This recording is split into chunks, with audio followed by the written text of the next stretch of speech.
बातमी महत्त्वाची आहे कारण राहुल नार्वेकर यांची विधानसभा अध्यक्षपदासाठी आज बिनविरोध निवड झालेली आहे। यावेळेस सर्व पक्ष नेत्यांनी जोरदार फटकेबाजी सुद्धा केली असल्याचं बघायला मिळालेलं आहे।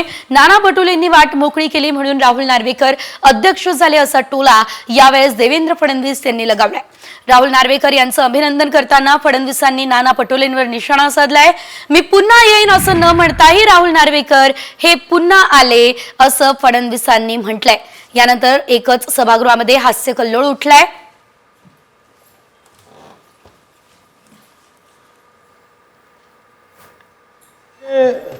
अध्यक्ष महोदय, आपण मी पुन्हा येईन असं म्हटलं नव्हतं,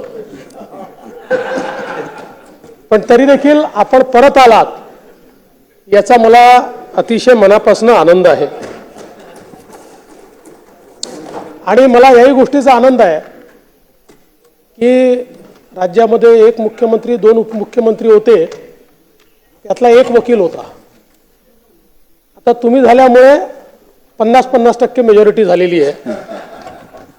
पण मला असं वाटतं की तुमच्यासारखा एक निष्णात वकील हा अध्यक्षांच्या खुर्चीवर बसला आणि निश्चितपणे या खुर्चीला न्याय देण्याचं काम हे आपल्या माध्यमातून होईल याबद्दल माझ्या मनामध्ये कुठलीही शंका नाही।